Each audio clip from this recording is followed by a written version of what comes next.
नमस्कार। जैसा कि प्रधानमंत्री नरेंद्र मोदी की आदत है कि वो अपने हर फैसले चौंकाते हुए लेते हैं, लंबे समय से विवादों में चल रहे कृषि कानूनों को आखिरकार उन्होंने वापस ले लिया। उन्होंने कहा कि वो किसानों को नहीं समझा पाए और किसान भी लगातार अड़े हुए थे। जैसा कि आपने देखा कि दिल्ली और उसके आसपास के इलाकों में लगातार मूवमेंट हो रहा था।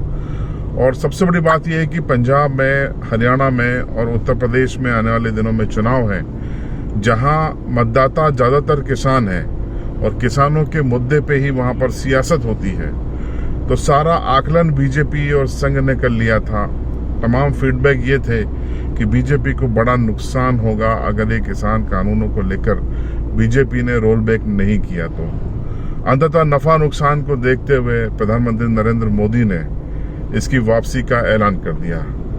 अब किसान कानूनों की वापसी को लोग अपने अपने तरीके से देख रहे हैं।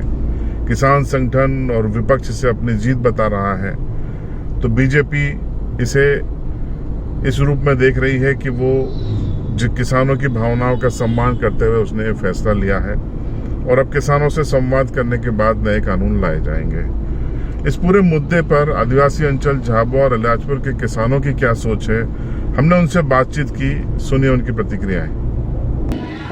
भैया, जैसे किसानों के लिए जो भी हुआ है वो मेरे हिसाब से तो बहुत अच्छा किया इन लोगों ने, मगर सरकार को ज़मीनी स्तर पर आकर, अगर मैं काली खेतर में खेती करता हूँ तो मेरे खेत में क्या क्या समस्याएं आती है उसको सरकार को अच्छे से देखना पड़ेगा। तभी कुछ सरकार ज़मीनी स्तर पर सरकार को इसका वो करना पड़ेगा, तो ही सरकार इसका वो कर सकती है। बहुत से हमने 120 रुपये किलो सोयाबीन ख़रीदा, आज 40 रुपये 45 रुपये किलो में सोयाबीन वापस बेचना पड़ रहा है। सरकार वहाँ बैठ के, दिल्ली में बैठ के कानून बनाती, सरकार को पता नहीं चलता है। एक पियत करने वाला आदमी, गेहूँ बोने वाला आदमी 4-5 तरीके से गेहूँ बोता है। एक नहर के पानी से बोता है, एक बिजली के पानी से बोता है, एक इंजन के पानी से बोता है।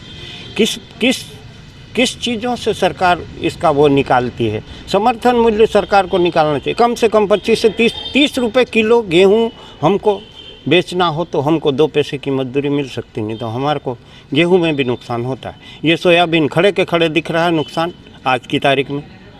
जो भी आया है सोयाबीन पक के आया है, ख़राब हुआ अच्छा हुआ पता नहीं है, मगर आज के भाव में 40 से 45 रुपये किलो सोयाबीन खरीदा जा रहा। जबकि गए साल सरकार की तरफ से दिल्ली से आया था एक खरीदने वाला, और वो बाज़ार में 38 रुपये था, वो 42 रुपये में ख़रीद के गया और बाद में 100 रुपये किलो सोयाबीन हो गया। ये भाव का डिफरेंस जो है, सरकार अपना भाव फिक्स करे मेरे हिसाब से, तो ही कुछ हो सकता है। तीनों कृषि बिल जो किसानों के खिलाफ थे उनको मोदी जी ने वापस लिया। एक ऐतिहासिक फैसला है। जो संघर्षशील किसान टिकैत जी और जिन्हें 700 किसानों ने बलिदान दिया, वो आज मेहनत रंग लाई है और किसान आज भी डटे हैं और डटे रहेंगे जब तक MSP लागू नहीं होती है। तो अभी इस फैसला का स्वागत किया है तीनों कृषि कानून हटाने के लिए, और आंदोलन कोई अभी वापस नहीं हुआ है। जब तक MSP जारी नहीं होती है तब तक आंदोलन यथास्थिति में रहेगा और तगड़े मियाद से लड़ा जाएगा। उसको लेकर अभी तक कोई भी केंद्र सरकार की कोई प्रतिक्रिया आई नहीं है। किसानों का गेहूं जो है उस जिस दरमियान उन्होंने ये कहा था कि वापस जो 2022 है उसमें डबल आई दोगुनी कर देंगे।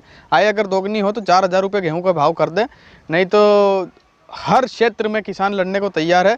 किसानों को मतलब दोहरी मार पड़ी है, एक तो महंगाई की और दूसरी प्रकृति की, इसलिए किसानों के साथ सदव्यवहार करे सरकार, और आस है हमें मोदी जी से कि वो हमारी सुनेंगे। आज किसान कानून वापस लिए, प्रधानमंत्री जी ने माफ़ी मांगी। ये एक ऐतिहासिक भूल थी सरकार की, जिसका परिणाम एक ऐतिहासिक आंदोलन खड़ा हुआ। आने वाले समय में किसान के साथ किसी प्रकार का कोई भी कानून बनाने से पहले पूर्णतः सलाह ली जाए और देश में जो देश की जनता उसको 4 वर्गों में बांटकर उसको योजनाओं का लाभ दिया जाए। मजदूर, किसान, व्यापारी और कर्मचारी। एक योजना ऊपर से चलती है किसान के नाम की, नीचे आकर उसमें व्यापारी, कर्मचारी और मजदूर सभी उसका लाभ ले लेते हैं।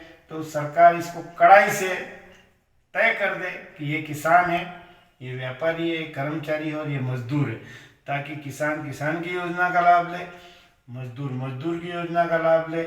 इस प्रकार से इसको तय करना पड़ेगा समय रहते, ताकि किसान आज जिस प्रकार से एक साल भर परेशान हुआ और 700 लोगों की शहादत हुई, ये बड़े दुख की बात है, ऐसा आगे नहीं हो।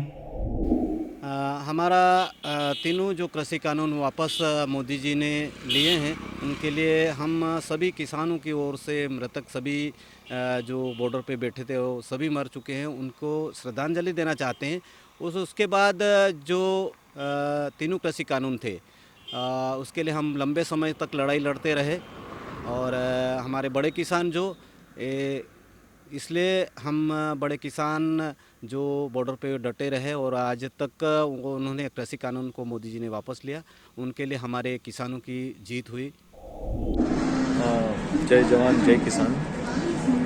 आज मैं दिल्ली में हूँ और सुबह जब उठा और न्यूज़ देखी तो पता चला कि मोदी जी ने 3 कृषि कानून वापस लिए हैं।